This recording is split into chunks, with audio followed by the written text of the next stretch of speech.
După o furtună violentă, grădina poate arăta efectiv ca un câmp de luptă, iar trandafirii aceia superbi par de cele mai multe ori cei mai afectați. Este incredibil de ușor să lăsăm panica să preia controlul când vedem petale distruse și ramuri culcate la pământ sub greutatea noroiului. Dar haideți să tragem aer în piept și să abordăm situația metodic. În acest ghid explicativ vom explora pașii exacti, bazați pur pe bune practici horticole, pentru a scoate trandafirii din starea de șoc. Ok, deci prima întrebare care ne vine în minte privind dezastrul este evidentă. Gata, am pierdut planta sau e doar un șoc temporar? Adevărul pe care trebuie să-l reținem încă de la început este că un aspect devastat nu înseamnă deloc o plantă moartă. Trandafirii sunt mult mai rezistenți decât par, așa că punem panica ferm pe pauză. Ceea ce trebuie să facem acum este să fim analitici și să distingem o daună superficială de o problemă structurală reală. Ca să transformăm acest sentiment de neputință într-o misiune de recuperare bine pusă la punct, avem un plan clar. Mai întâi, evaluăm imediat daunele. Apoi curățăm și aerisim tufa. După aceea, învățăm să dăm un diagnostic corect, diferențiind petele de boli. Trecem prin regulile stricte de udare, mulcire și fertilizare, iar la final abordăm monitorizarea crucială pe parcursul a 7 zile. Așadar, să începem cu prima etapă, cea mai urgentă: evaluarea imediată a daunelor. Chiar în aceste momente critice de după furtună, documentația horticolă ne învață un lucru vital: controlul impulsurilor. Cel mai rău lucru pe care îl putem face chiar acum este să luăm furtunul și să spălăm noroiul de pe frunze. Absolut interzis. Să adaugi apă peste un sol deja suprasaturat va agrava dramatic problema. Aici aplicăm un protocol de triaj de 10 minute. Doar observăm, fără unelte. Pasul 1. Verificăm dacă solul este plin de apă și dacă băltește. Pasul 2. Inspectăm atent baza plantei. Și pasul 3. Evaluăm vizual ce flori s-au rupt și ce lăstari s-au îndoit. Strict observație. Iar când spun să inspectăm baza plantei, mă refer la punctul cel mai vulnerabil, coletul trandafirului. Aceasta este acea zonă de joncțiune critică unde rădăcinile se conectează cu tulpina. De ce e atât de important? Ei bine, coletul este extrem de sensibil la umezeala stagnantă. Dacă apa rămâne blocată acolo, riscul ca putregaiul să se instaleze este uriaș. Tocmai de aceea, verificarea drenajului în acest punct este, fără exagerare, cel mai vital pas al triajului. Trecem acum la a doua etapă majoră a recuperării noastre: curățarea și aerisirea tufei. Odată ce am verificat drenajul, trebuie să intervenim fizic pentru igienizare. Umezeala persistentă este pur și simplu raiul pe pământ pentru bolile foliare. Astfel, primul gest practic și absolut obligatoriu este să strângem toate frunzele, petalele și resturile vegetale căzute la bază. Făcând asta, întrerupem direct ciclul de viață al agenților patogeni care de-abia așteaptă să se înmulțească în acea materie în descompunere. Baza plantei trebuie lăsată să respire liber. Apoi, aplicăm o practică horticolă clasică, denumită deadheading. Mai exact, îndepărtăm florile ofilite, distruse sau rupte. Dar, atenție mare aici, contează enorm cum tăiem. Folosim exclusiv o foarfecă foarte ascuțită și mai ales complet dezinfectată. Să intervii cu o lamă murdară pe o plantă care are deja sistemul imunitar la pământ din cauza șocului, ei bine, asta e rețeta sigură pentru a introduce infecții direct în seva plantei. Acum, cum aerisim efectiv tufa? E un proces chirurgical. Extragem doar ramurile vizibil ruple și pe cele care deja par bolnave.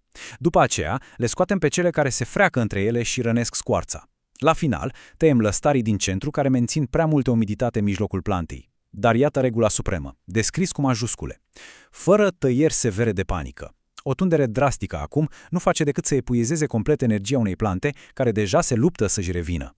Ceea ce ne conduce foarte natural la a treia etapă: diagnosticul. Să facem diferența între simple pete și boli grave. După ce am curățat planta, s-ar putea să observăm pe frunze tot felul de marcaje suspecte. Aici trebuie să ne păstrăm calmul și să nu tragem concluzii pripite, deși umiditatea favorizează fungii. Avem de-a face cu două situații total diferite. Pe de o parte, sunt petele mecanice, inofensive, ca niște echimoze cauzate de forța ploii sau de grindină. Pe de altă parte, avem semnele timpurii ale infecțiilor reale: pătarea neagră, făinarea albicioasă sau rugina. Cum știm care e care? Răbdare. Așteptăm 2-3 zile. Petele mecanice rămân la fel, în timp ce infecțiile se vor extinde clar și vor ataca țesuturile din jur. Mergem mai departe la a patra secțiune a strategiei noastre: regulile de îngrijire, concentrate pe udare, mulci și fertilizare. Acum, concentrarea noastră trebuie să fie pe ce băgăm în sol și mai ales pe ce evităm. Știu că pare contraintuitiv, dar udarea după o furtună are reguli de fier. Apă se dă doar, și subliniez doar, atunci când solul s-a uscat în mod evident la suprafață. Iar când udăm, o facem lent, direct la baza plantei, niciodată nu stropim pe deasupra, peste frunze, asta ar garanta practic reapariția bolilor fungice. Iar aici avem o regulă de aur pe care ar trebui să o subliniem de 2 ori. Nu aplicați îngrășământ concentrat pe o plantă stresată și pe un sol saturat. Dacă adăugăm stimulenți puternici acum, sperând într-o vindecare miraculoasă, facem exact pe dos. Un îngrășământ pus peste niște rădăcini care de-abia respiră sub noroi va arde pur și simplu sistemul radicular și va duce la un colaps ireversibil. Să vorbim puțin și despre mulci. E practic o sabie cu 2 tăișuri. Un mulci așezat corect este genial. Acționează ca un scut și previne ca noroiul plin de spori să stropească frunzele la următoarea ploaie. Dar un mulci incorect, adică cel care este presat și efectiv lipit de coletul trandafirului, se transformă într-o capcană fatală de umezeală. Mulciul ideal trebuie să arate ca un guler larg, lăsând mereu o zonă de aerisire fix lângă tulpină. Dacă diagnosticul ne arată clar că e nevoie de un tratament, fie chimic, fie organic, acesta trebuie aplicat cu maximă precauție. Se dă strict pe frunze uscate complet și urmărând la virgulă dozele de pe etichetă. Și un alt detaliu esențial, evităm cu orice preț să aplicăm tratamente în orele cu arșiță mare, pentru că riscăm să ardem chimic tot foliajul. Și iată-ne ajunși la ultimul capitol, dar unul pe care nu avem voie să-l sărim, monitorizarea pe 7 zile. După toate aceste eforturi, biologia plantei are pur și simplu nevoie de timp. O vindecare reală cere o săptămână întreagă de observații scurte și atente. Ne bucurăm și considerăm un succes dacă vedem că frunzele redevin ferme și dacă bobocii continuă să se deschidă. În schimb, suntem în alertă maximă dacă apar pete noi, dacă frunzele cad inexplicabil sau dacă lăstarii devin moi și cauciucaci. Iar dacă simțiți un miros urât la baza plantei, ei bine, acela este semnul că rădăcinile putrezesc și, din păcate, s-ar putea să nu mai existe cale de întoarcere. Parcurgând toți acești pași tehnici, ajungem la final cu o întrebare mult mai profundă și destul de provocatoare. Sunt rădăcinile din grădina noastră cu adevărat pregătite pentru următoarea furtună? Vedeți, evaluarea de după ploaie ne arată nu doar cum să salvăm o plantă pe moment, ci ne expune calitatea reală a drenajului nostru pe termen lung. E o ocazie extraordinară să înțelegem nivelul de reziliență al grădinii și să lucrăm proactiv pentru viitor. Până data viitoare să rămânem curioși, atenți la detalii și gata să transformăm orice provocare a vremii într-o lecție valoroasă de grădinărit.